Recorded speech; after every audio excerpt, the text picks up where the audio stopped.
question parce Bah, que je sais pas là. pas.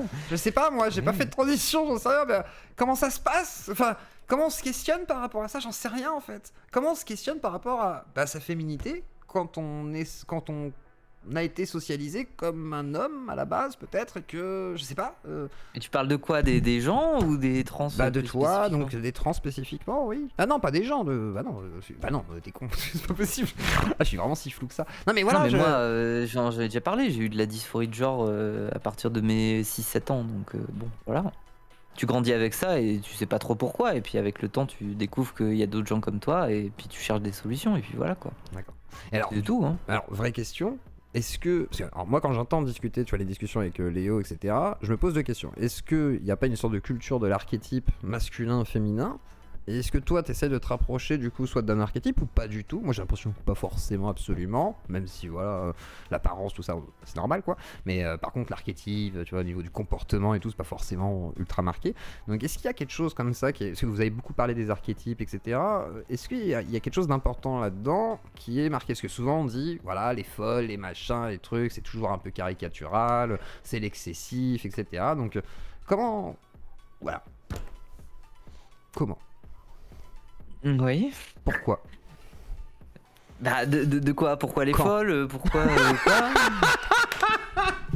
Non mais oh putain mais je sais pas moi ma C'est question. quoi cette interview du cul là? Mais je sais pas moi mais c'est une vraie grave, hein. question mais je sais pas comment la poser, c'est délicat, Ah c'est bah oui, compliqué. réfléchis. Ouais. Bah attends mais c'est vachement facile toi, t'es marrante.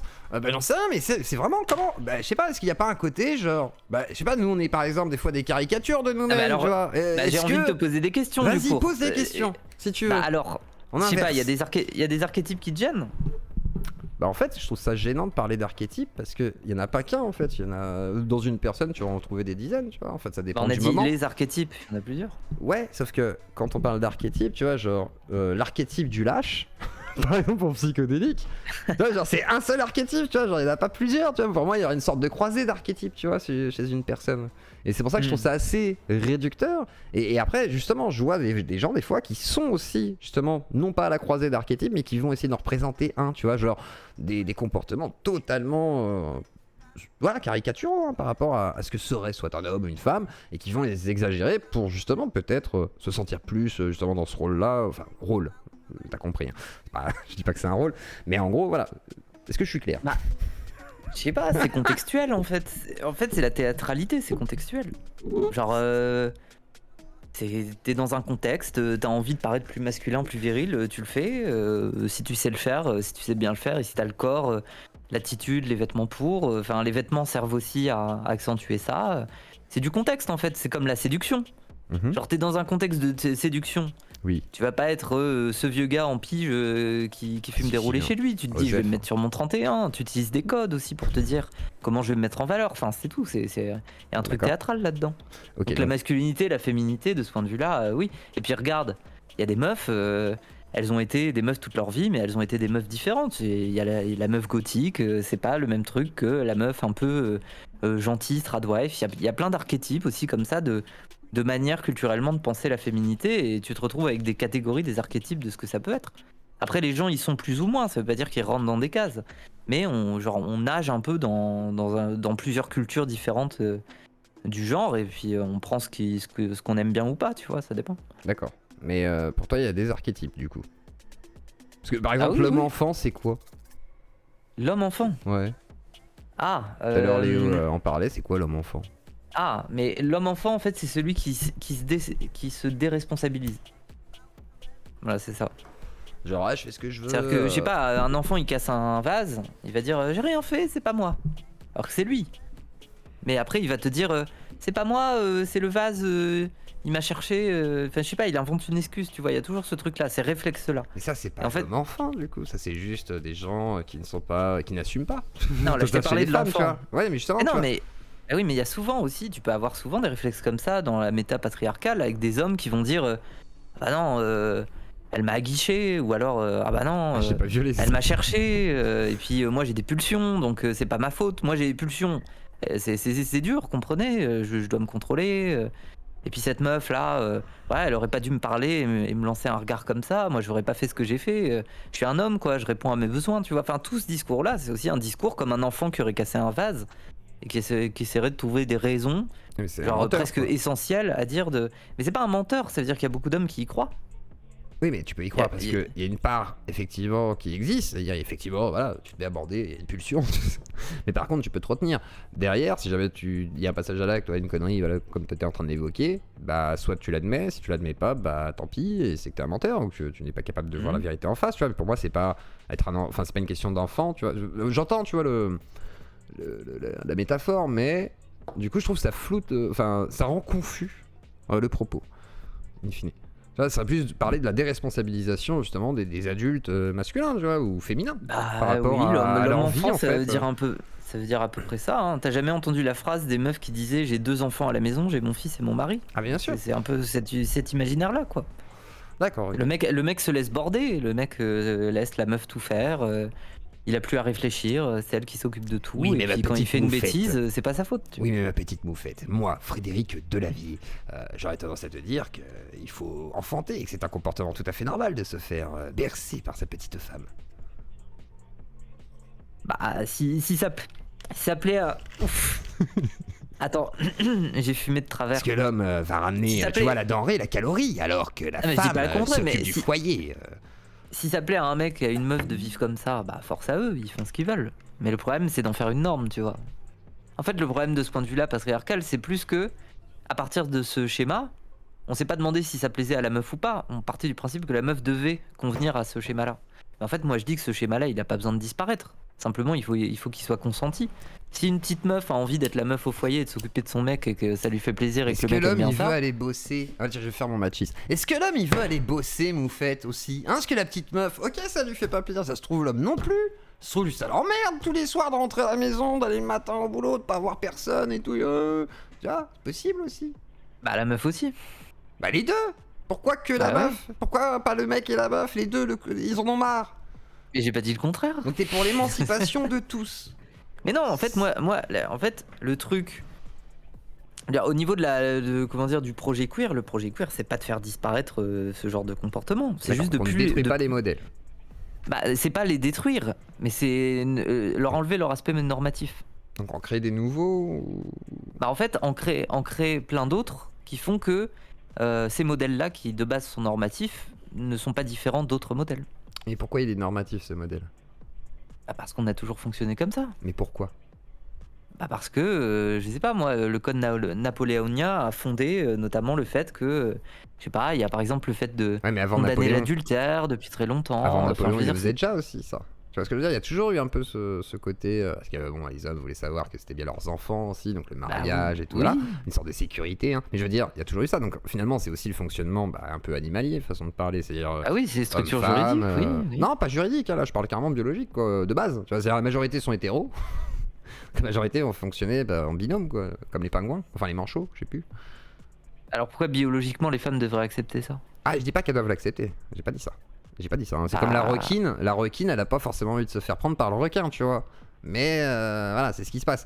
Je dis pas que c'est normal. Je dis juste que. Enfin, je dis pas que c'est une bonne chose moralement. Je dis que biologiquement, malheureusement, on fonctionne comme ça de base. C'est-à-dire, voilà, on s'emboîte pour faire des enfants, etc. Socialement, Ah, mais on ça crée dépend, des t'as structures déjà- qui sont autour de ça aussi. T'as parce déjà vu que- un utérus de canard? Bah non. Parce que j'ai jamais Un exploré utérus de canard, utérus. ça ressemble à un ressort. Ça veut dire que dans la nature, pour Ah, la éviter bite d'un justement. Ah oui, Ah oui, la les bite deux, en fait. d'un Oui, il y a les canard, deux, en fait. mais justement, des fois, la nature, pour une même espèce, se forme en opposition. C'est-à-dire que la canarde, je sais plus comment on dit, elle a une sorte d'utérus en ressort qu'elle peut. En fait, quand elle se contracte, elle permet pas que ça puisse rentrer. Mhm. Et le canard, lui, à l'inverse, il a une sorte de zizi Énorme. immense. Et quand il entre en érection, en fait, il essaye justement de rentrer dans ce ressort-là. Tu vois? Donc en fait, du point de vue des mécanismes biologiques, il y a autant des mécanismes qui permettent aux mâles de faire leur affaire sexuellement qu'aux femelles de se protéger de cette affaire sexuelle sûr, quand oui. elles le désirent pas, tu vois. Bien sûr. Et les deux, enfin biologiquement, les deux Ah, tu vois, du mécanismes coup, existent. Ça répond à un autre truc que tu disais. Tu disais tout à l'heure pourquoi les femmes devraient accepter. Bah du coup, il y a un mécanisme de la nature pour l'empêcher. Façon de parler. C'est horrible. Et c'est ça qui est. C'est là où c'est compliqué. Il faut dissocier malheureusement nos fonctionnements. En fait, le problème c'est que, par exemple, tu vois l'histoire de Je vois la pas où tu cellule. veux en venir en fait. Bah, en fait- C'est ça qui est. Non mais en fait, ce qui est marrant, c'est tu dis il faudrait créer plein d'autres modèles, etc. des modèles viables qui sont là depuis très longtemps, non pas qu'ils soient viables parce que moralement ils seraient bons, mais viables parce que la majorité fonctionne comme ça surtout, du coup ça va être compliqué de créer d'autres modèles. Après, effectivement, il faudrait être capable d'accepter des modèles qui sont considérés en marge, qui sont là. Mais en fait, je vois pas de quel modèle on parlerait. Déjà, c'est C'est-à-dire que modèle. Non mais tu vois ce que je veux dire, c'est que pour moi un couple homoparental, c'est le même modèle en fait. Tu vois, par exemple, même un couple trans, tu vois, j'en sais rien. Tu vois, Mais je te parle pas de ça, hein. Je te parle pas que de ça. Je parle aussi de modèles en fonction de à quoi ressemble le couple culturellement, comment ils s'habillent, comment ils se montrent, genre est-ce qu'ils sont plus virils, plus féminins, ça dépend en fait, il y a plein de... En fait, je peux pas te donner des modèles précis. Par exemple, je peux te donner des exemples. Dans la culture lesbienne, il y a les butch, il y a les lipsticks et tout ça. Oui. Il y a des types de réflexion sur la féminité qui sont proposés dans des milieux LGBT et tout ça. Et les butch, aujourd'hui, ça dépasse le cadre des LGBT. C'est-à-dire la manière dont s'habillent des butch, dont se coiffent des butch et tout ça, tu peux en retrouver partout. Tu peux retrouver des meufs qui se mettent les cheveux courts, le truc un peu strict, qui mettent les chemises à carreaux, des trucs comme ça. Parce que Mais ça change rien à culturellement, leur c'est des modèle, choses... de Ben oui, couple. et c'est des meufs tout à fait hétéros. C'est juste que culturellement, il y a des modèles qui se diffusent, tu vois. Et Oui. en fait, c'est par la diffusion de toute cette ambiguïté aussi de ce que peut être au final un homme et une femme, qui est quelque chose de pluriel et non pas de normatif, que progressivement l'hégémonie hétéropatriarcale finira par se dissoudre. Ça veut pas dire qu'elle disparaîtra, mais ça veut dire qu'elle sera en cohabitation avec tout le reste. Et les gens pourront vivre un peu comme ils veulent. C'est un peu le but, tu vois. Enfin, Mais ouais, mais en fait, on y est déjà un petit peu à ce moment-là, en fait, quelque part. Aujourd'hui, Bah, c'est les on n'y gens est pas peuvent. déjà, mais c'est déjà un truc qui évolue, oui. Oui, parce que les gens peuvent faire quand même ce qu'ils veulent, on va dire. Enfin, y a pas de. Après, il y a des gens qui sont cons, qui vont essayer de dire ah bah non, c'est pas bien et tout, mais je veux dire, en vrai de vrai, la plupart peuvent faire ce qu'ils veulent là aujourd'hui dans leur vie de Non, mais couple, même à plusieurs, enfin qu'importe, même s'ils veulent faire un couple qui a rien à voir avec ce qu'on voit habituellement, c'est pas. J'en s'en non, fous. mais là où je suis d'accord avec toi, c'est faut sortir aussi de cette idée que l'imaginaire révolutionnaire, ça serait il y aurait le grand soir et d'un coup les choses changeraient le lendemain. C'est pas comme ça que ça se passe. Des fois, quelque chose de révolutionnaire prend du temps.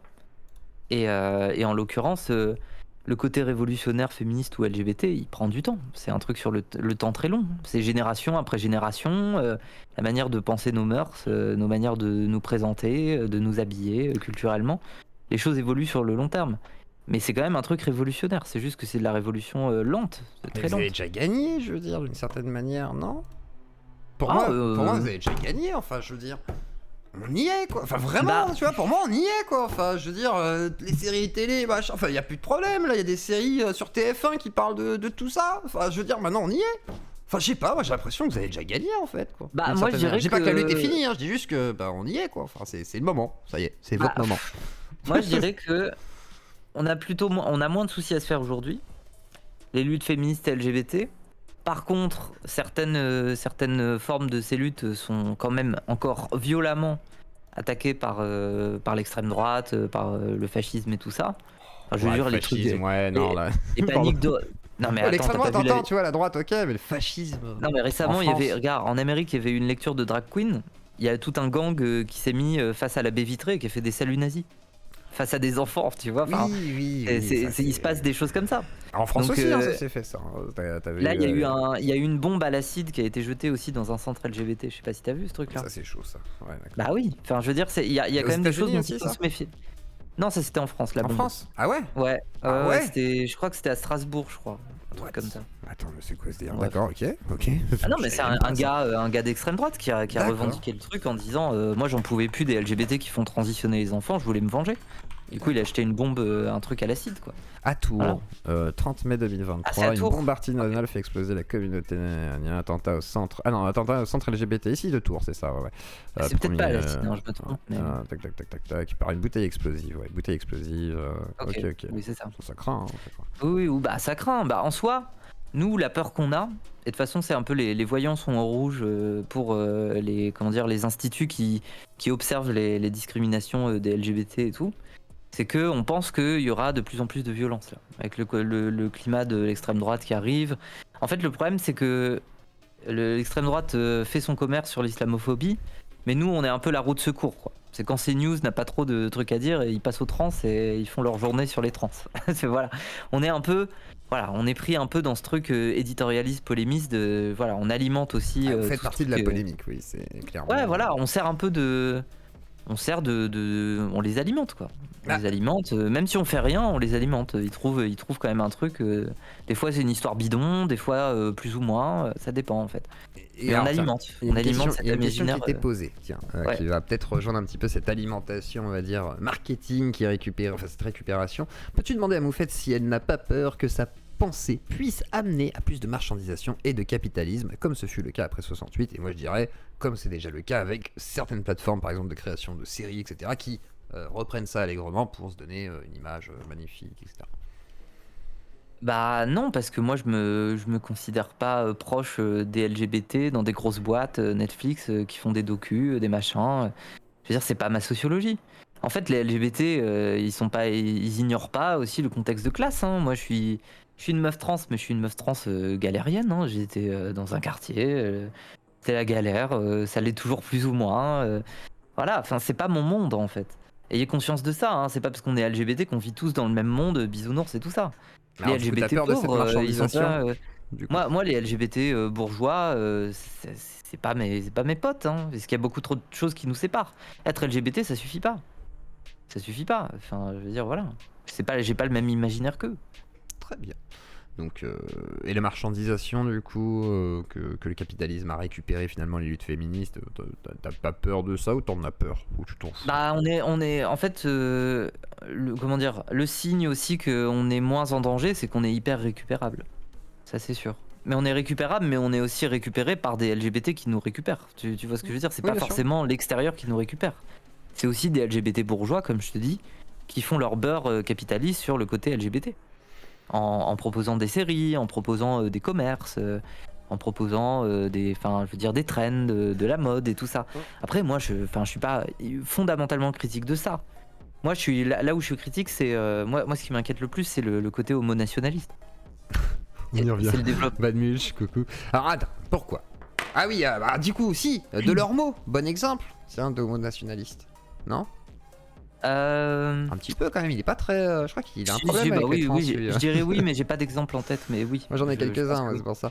Mais, ou même, alors du coup, on va même du C'est un coup. mass for masque aussi. D'accord, alors du coup, l'homonationalisme, c'est quoi du coup, un petit peu pour situer pour les gens? L'homonationalisme, c'est un peu cette idée que le progrès se fait dans des pays civilisés. Alors quand on prend le truc de civilisé, déjà Occidentaux, on quoi. rejoint cet imaginaire de il y a des gens de civilisés, des gens qui ne le sont pas. Et donc dans nos pays civilisés, nous méritons et nous exigeons à nos pays, parce qu'ils sont civilisés, d'être progressistes sur des choses comme l'homosexualité ou le féminisme. Mais derrière, on reste quand même dans une pensée où on pense que c'est aussi un privilège qu'on a parce que nous sommes civilisés dans nos pays, d'autres pays ne le sont pas, ils sont arriérés et on veut pas d'eux. On veut pas d'eux parce que c'est eux qui apportent ce truc anti-progressiste chez nous. Est-ce que c'est pas un Voilà, peu c'est vrai? ça. Est-ce que c'est pas un peu Je fais vrai? mon droit tard. Est-ce que c'est pas vrai? Est-ce que les autres pays sont pas un petit peu plus, du coup, moins évolués que nous? Voilà, j'ose le C'est pas dire. faux. J'ose Mais- le dire. De quoi? Ah non, qui sont moins évolués que Ouais, j'ose le dire. Voilà, je prends des risques. nous. Mais sur quels critères tu parles d'évolution? Qu'est-ce qu'un pays sociaux, évolué, tu vois? Culturels, technologiques, même au niveau capitaliste, hein, on va dire, ils ont pas cette capacité de Après, pour moi, c'est redistribution pas, et pour moi, c'est pas corruption, idéal. etc. Et du coup, ça donne des pays qui sont totalement chaotiques. Ah oui, mais pour moi, c'est pas idéal d'être capitaliste, donc je m'en branle un petit peu, tu vois, sur ce critère-là. Toi, t'es Mais anti-État après, ou pas? anti quoi? Anti-État? Anti-État, ouais. Façon de parler. Enfin, façon de parler grossièrement. Est-ce que t'es pour qui un président, une gestion de la cité, etc. Ou tu serais contre. Enfin, ou tu serais pour une forme d'abolition de l'État? Bah, Vraie question. moi, je dirais que il y a déjà des étapes avant de constituer un imaginaire qui se passerait de l'État-nation. Moi, je pense que l'État-nation, pour l'instant, la question se pose pas. Il y a déjà d'autres choses à régler, comme la sortie de l'UE, tu vois, je te disais. D'accord. C'est-à-dire que on pourrait essayer de réfléchir à ce truc d'État-nation, de se dire que les anarchistes le font, mais moi, je trouve que le problème des anarchistes, généralement, c'est que ils sont pas assez matérialistes. Ça veut dire qu'ils pensent la révolution, mais pas du tout à partir de ce qu'il y a devant eux, mais plutôt à partir d'un idéalisme. Genre en mode ah mais l'État-nation, quel enfer, on devrait tous vivre différemment. Oui, mais étape par étape, si tu veux arriver à cet objectif, il faut du consentement dans la population, il faut réussir à le développer politiquement, il faut avoir mené un rapport de force. Donc en fait, une chose à la fois. Moi, je vais pas dire que j'ai plus envie d'État-nation, parce que pour l'instant, la question se pose même pas. Je veux dire, on est, on est attaché à la France. Même moi, je suis attaché à la France. Mais c'est quoi la Mais France, ça dépend de quelle Moufette? France, tu vois. Je vais faire mon bégodo. Mais c'est quoi la France, Moufette? Bah, c'est un État-nation. Qu'est-ce qui t'attache à la France? C'est quoi un État-nation? Hein? C'est quoi un État-nation? Ouais. Bah, c'est ce principe que, en fait, tu vois, c'est comme une entreprise. Une entreprise, on appelle ça une personne, comment on dit? Une personne juridique? Oui. Un truc comme ça, une Oui. personne morale. Personne morale. Dans la justice, on dit ça. En fait, l'État-nation, là où c'est pas différent, même si c'est quand même différent, c'est que considérer qu'à partir de maintenant, il y aurait des frontières et qu'une population déterminée, généralement d'une certaine ethnie, se reconnaîtrait dans un drapeau, dans une culture commune et dans certaines spécificités, mais à la base, c'est pas vrai. Là où c'est pas vrai à la base, c'est que la France, elle était bercée de plein de régionalisme, d'hostilité parfois entre les régions, de volonté indépendantiste pour certains coins de France. Notre histoire, elle est aussi faite de ça. Et avant la France, c'était des fois l'Allemagne, des fois Donc l'Espagne. Bah oui, mais cette complexité-là, tu vois, cette complexité. Et donc l'État-nation, c'est la constitution d'une sorte de substantialité de ce que serait la population d'un endroit défini, avec une langue définie, qui s'appellerait la France. C'est ça l'État-nation. Et l'État-nation, derrière, c'est un projet politique. Ça veut dire, on a interdit à des gens dans certaines régions de parler leur langue. On les a contraints d'aller dans des écoles spécifiques, des écoles de la nation française. Après, ça avait un but. Stratégiquement, le but, c'était l'industrialisation. À l'époque, c'était aussi de permettre de faire fonctionner le pays plus facilement, d'avoir des préfectures, d'avoir des gens qui peuvent, des déplacements de population, qui peuvent habiter dans tel coin et puis partir dans tel autre, aller dans telle usine et tout ça. C'était un développement stratégique démographique, l'État-nation. C'est une technologie très très efficace de politique. C'est une technologie politique, tu vois. D'accord, oui, technologie, oui, il faut le mot technologie, toujours un peu du mal. Mais d'accord, ok, très bien. La nation, c'est un pacte et visiblement le pacte est rompu. Ah ouais, carrément, les gars. D'accord. Pourquoi sortir de Le pacte est l'UE? rompu avec Certains l'État-nation. disent que Ouais. le pacte est rompu, peut-être, je sais pas, là je Ouais. suis pas assez calé. Moi je pense qu'on a encore un état autour de nous, tant mieux, même s'ils nous gèrent mal ou que ceux qui Ah, nous mais là- dirigent sont là des où- fils de pute, mais voilà, c'est un autre débat. Là où ils sont mignons en général, les identitaires de droite et d'extrême droite, c'est qu'ils veulent à la fois valoriser le côté patriotique de l'État-nation et valoriser les régionalismes, leurs spécificités, voire même parfois comprendre les luttes indépendantistes. Alors spoiler, en fait, c'est le premier qui a participé à abolir le deuxième. C'est un peu ça qui est bon. C'est la contradiction qui me plaît beaucoup chez eux. Enfin, je les aime bien aussi pour ça. C'est que c'est là que ils ont d'humain aussi, c'est de pas considérer cette histoire du jacobinisme. Ça a été détruit. Il y a eu une prédation en fait des régionalismes. Les spécificités, elles ont été détruites par l'État-nation et par la suite par le capitalisme et la mondialisation.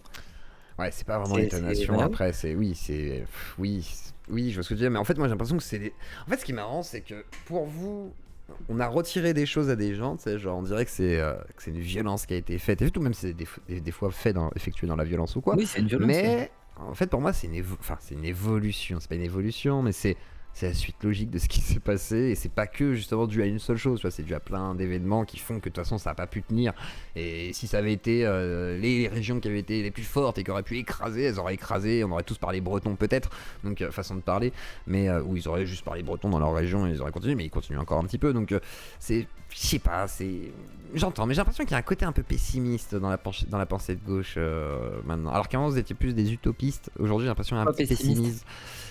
Je sais pas, dans le constat historique, dans la façon de... Vous savez, alors pour moi, il y a un côté un peu victimisation dans certains aspects, mais c'est... Alors, pas forcément chez toi, là, ce soir, mais Mais quand donne des j'écoute en exemples, globalité... sois concret. Toute la sphère bouteillegesque, on va dire, pour moi, on est dans la victimisation la plus totale, par exemple. Je pense qu'il y a quand même des... Ouais, je sais pas... Il y a un côté très pessimiste en fait sur le côté historique, genre ouais on a subi ça, on est aujourd'hui sous la coupelle de l'impérialisme, on subit le patriarcat, tu vois, enfin il y a vraiment tout un côté, ouais pour moi c'est pessimiste en fait. Et je me dis, justement tout à l'heure quand je te disais c'est un peu votre moment, c'est un peu le moment de la victoire, on pourrait dire, LGBTQI+, etc.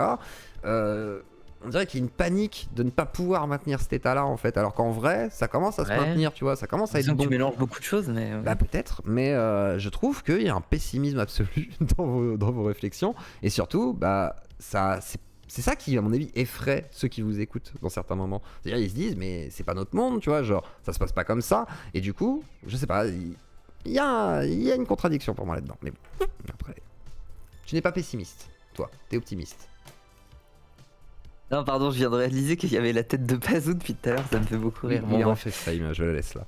C'est son moment publicité, bordel. ah non, Ça, mais les c'est gens, ils iront mignon, il est découvrir. là, il est figé, il écoute. Attends, Est-ce qu'on est pessimiste? bah, Bah, oui. est-ce qu'il y a que la gauche qui est pessimiste? Ah non, la droite elle est super pessimiste, j'ai toujours dit. Avant vous étiez des utopistes, la gauche. Avant vous étiez des gros utopistes, en mode oui, tout, on va arriver, machin et tout, même s'il y a le racisme, on va aller. Et maintenant c'est plus, ouais, quand même, il y a le fascisme, ah, Ouais, il y a mais le patriarcat, c'est dur. Tout le monde est pessimiste, regarde, les bourgeois ils veulent se faire cryogéniser, On s'en bat préparer des les couilles, les bunkers au bourgeois. cas où. Je vous parle de vous, moi. Bah, les bourgeois sont importants. C'est votre moment, bordel. Je comprends pas. Elle dit la gauche, elle doom. Oui, t'as dit oui. Et tout le monde Oui, c'est doom. vrai, la gauche, Mais elle la- doom. la Voilà. Ah, là, gauche tu aussi, comprends mieux. Ah oui, c'est vrai que si je dis des mots comme ça, c'est plus facile. Oui. Pourquoi vous doomez? Mais tout le monde doom. C'est pas une raison. À gauche aussi, ça doom. C'est pas une raison. Ah oui, mais moi, en fait, ma maxime, c'est de dire que le doom est fédérateur. C'est qu'à partir du moment où tout le monde doom, l'avantage au moins, c'est qu'on peut se comprendre à partir de ça. Non? D'accord. Tu vois, enfin, genre, non, tu vois, par moi je suis exemple- pas d'accord. Mais non, mais regarde, parlons de l'écologie, les luttes écologistes, si elles ont tendance à prendre autant en ce moment avec le truc des soulèvements de la terre et tout ça, c'est parce que l'éco-anxiété, ça commence à devenir maladif chez les gens. Des gens qui ne sont parfois même pas politisés. Des gens qui Ouais. sont même pas dans des formations, qui n'y connaissent rien, juste ils sont en mode la planète va cramer. Ah bah c'est grave. Je veux dire, s'ils font- aujourd'hui, non, mais franchement, y a c'est des grave. parents, S'ils sont éco-anxieux et qu'ils y connaissent rien, c'est très grave quand même. Parce que Mais non, mais il y a, c'est y a de la des bêtise. parents aujourd'hui, ils arrêtent pas de dire que leurs enfants ils ont 5-6 ans, ils leur posent déjà des questions de ok, on va tous mourir, tu vois. Ouais. C'est dans la tête des gens. Maintenant, les générations qui vont arriver vont grandir avec cette angoisse très très forte. Parce que ça y est, Ouais. on y est quoi. Donc rien que ça, ce doom commun vis-à-vis de l'éco-anxiété, il est fédérateur aussi pour les luttes écologistes. Parce que c'est ce qui fait que des gens ont envie de s'engager et de faire des choses. Donc c'est pareil pour la gauche, les gens doom, très bien. Bah qu'est-ce qu'on en fait de ce doom? Est-ce qu'on se bouge le cul ou alors est-ce on fait comme les incels, on lay down and rot? Est-ce qu'on s'allonge et on se laisse pourrir? C'est ce truc-là, tu vois. C'est mieux de non. doomer et d'en faire quelque chose. Tu peux pas faire les soulèvements de la terre, quoi. Jeter des cailloux et de la boue, ça change quoi? Oh, ça va, ils font mieux que ça quand même. T'as Ouais, vu arrête. Non, mais ils s'en franchement, sortent la bien, en vérité. Tu vrai. sais, c'est comme Extinction Rébellion, là, les mecs anthroposophie, là. Putain, non, mais sans déconner, c'est quoi ces Ah oui, luttes, quoi. ça, bah oui. Ah Non, mais l'écologie, ils on- m'insupportent. Ils Moi, je me m'insupportent. méfie, beaucoup de l'écologie à cause de tous les trucs Ah, je peux pas, colibri, moi. machin, Ah et ouais, tout non, ça. Hein. je te jure que l'écologie, c'est l'un des trucs où... Autant j'ai soutenu énormément le mouvement de la réforme, mais alors dès que j'ai vu les soulèvements de la terre, bon, j'ai un peu soutenu en mode, bon, ok, c'est intéressant, quand même, ils y vont, mais genre, en vrai de vrai... Moi, ce que je dirais, c'est que ça m'horripile, le- quoi.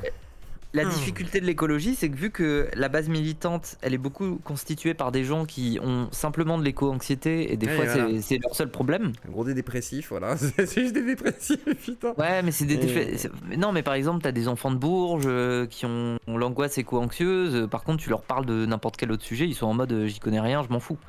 Je veux dire, ils ont pas d'autres questions à se poser, ils sont juste en mode la planète brûle, tu vois. Oui. Donc en fait, et puis ça représente une population de plus en plus grosse en fait pour la gauche. N'est-ce pas une Le problématique nombre de- de bourgeois qui a bien le temps de se préoccuper de ça, justement, tu vois. Parce que, Quoi, je veux du dire, la réchauffement plupart du prolo, ils pensent pas à ça, hein. Il y a... Osef, hein. Ah si si. Il fait sa vie, Non hein. là, je pense que t'es délu. En fait, les bourgeois vont avoir tendance. Ouais, le prolo, Ah, il va le- dire oh là là, il y a trop de bouteilles dans la mer, mais il va l'acheter sa bouteille, Mais t'inquiète. non, hein. mais les bourgeois, ils vont avoir tendance à le sacraliser en mode la planète se meurt, kumbaya, dansons autour du feu en fumant des joints. J'ai envie d'aller à une formation de Pablo Servigne. C'est ça que les bourgeois vont faire. Mais les prolos, ils sont en mode bah je taffe, j'essaie de me mettre bien. De toute façon, ce monde part en couille. Mais c'est ce qu'ils veulent dire, c'est la même chose. C'est les affects sont pas différents d'éco-anxiété. C'est juste que les prolos, eux, ils ont un sentiment d'impuissance qui est encore plus grand. Donc au bout d'un moment, ils sont en mode bon, bah je fais les choses, mais profondément, il y a quand même une angoisse qui est celle de bah je peux rien y faire, mais on est tous dans la merde. C'est pas une pensée qui est étrangère des prolos. C'est bizarre en fait tu sais, c'est pas des bêtes de somme, genre ils sont. Ah, ils mais je sont dis pas que c'est des corrompus bêtes de aussi. somme, j'en suis.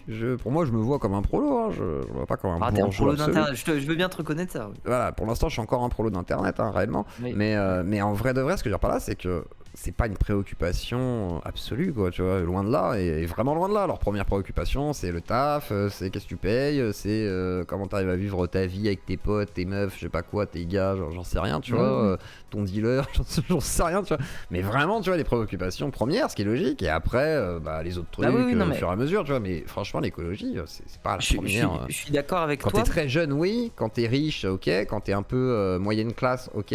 Là, ça commence à être des préoccupations, parce que t'as le temps, en fait, me semble-t-il. En tout cas, tu accordes un temps à ça. Mais bah, c'est mon métier. Moi, je suis une prolo d'internet, mais pour avoir un capital culturel, bien sûr.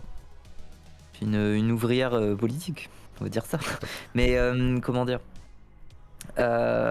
oui, en fait, le problème avec l'écologie, c'est que, comme je te disais, c'est une base militante qui est de plus en plus large, avec des gens qui sont parfois pas politisés du tout, qui comprennent rien et qui ont très très peur de se politiser. Ils veulent juste être en mode, mais moi, j'en ai discuté avec des écolos qui étaient en mode, ah moi je veux pas voter, ah non la politique c'est de la merde, par contre la planète se meurt, quel enfer. Donc en fait ils sont pris dans cette ambiguïté, et la difficulté maintenant c'est de rendre le mouvement écologiste solide sur des tas d'autres plans. Ouais, ils ont ELV quand même. Ouais, mais c'est la merde ELV. Ils ont du base. Ouais, ils parient sur Ruffin, les gens, ils sont contents, ils aiment bien, tu vois, ils sont là, oh, la nouvelle figure de la gauche. Mais non, c'est de la merde. Ils parient sur Ruffin parce qu'ils ont l'impression que Ruffin va trahir la LFI. Voilà. Ils cherchent un traître, ils cherchent un social traître. Ouais, ils veulent faire un social ils veulent faire péter l'hégémonie de la LFI. C'est pour ça qu'ils cherchent des socials. Même LFI, c'est tous des traîtres dedans. Moi, je me méfie de tout le monde, c'est un panier de crabes. Regarde Ouria, regarde. Tout le monde, c'est des crabes, c'est de la politique, putain. Moi, j'ai pas confiance, je suis désolé. Mais il faut se salir les mains pour la politique, c'est sûr. Faut se salir les mains, oui, et au détriment de qui, hein? Qui paye? Toujours le bas peuple. Toujours le prolo, justement. Ah bon? Bah oui. Non, c'est la vérité. C'est la vérité, Moufette. J'ose dire les choses, moi, sur mon antenne. Bon, okay. Je pense qu'on a fait un peu le tour. Non, je déconne. Je rigole, là. Mais non, mais je sais pas. Non, mais ouais, ce que la difficulté avec les écolos, c'est il faut aller leur parler, il faut leur expliquer qu'il n'existe pas que l'écologie et que politisés et qu'ils soient plus conscients des aspects politiques de leur lutte, quoi. Qu'ils soient moins dans la dépression et qu'ils soient plus dans la conscience. Non, mais rien sur le truc de lutte des classes. Tu me disais les prolos, ils ont pas que ça à faire de se penser à l'écologie, c'est un peu un truc de bourgeois.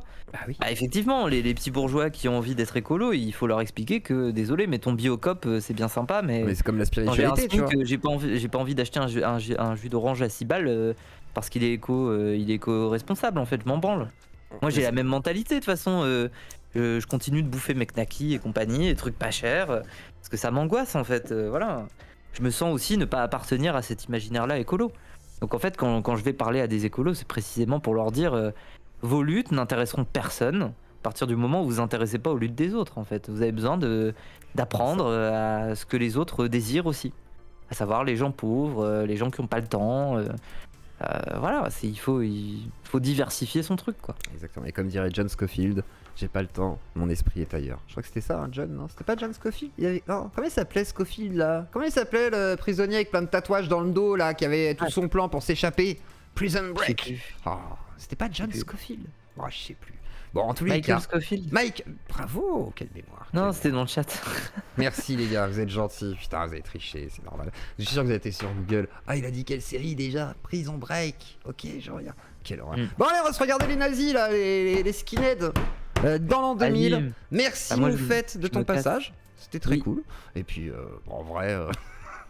J'aurais voulu avoir Léo, parce que Léo il était là dans le chat tout à l'heure, hein, il me dit non je veux pas subir le harcèlement, je suis mais viens avec Moufette et tout, puis c'est dommage. Et non, moi je viens parce que justement je viens parce qu'il y aura pas de son. Je suis gentil moi. Mais je lui ai dit en plus viens avec Moufette au pire, comme ça tu viens, voilà, tu viens sécure au pire. Je dis non je ne veux pas, je ne viendrai pas, sinon je te pète la gueule. Après je dis mais je suis pas mulche, après elle fait c'est vrai mais quand même. Il fait ok d'accord. Donc je dis je t'emmerde pas, je veux pas l'embêter pour ça. Donc voilà, mais merci en tous les cas Moufette. Bonne soirée et allez découvrir Moufette, le lien est dans la description de la chaîne YouTube et vous aurez le lien qui va spammer dans les commentaires par les modérateurs.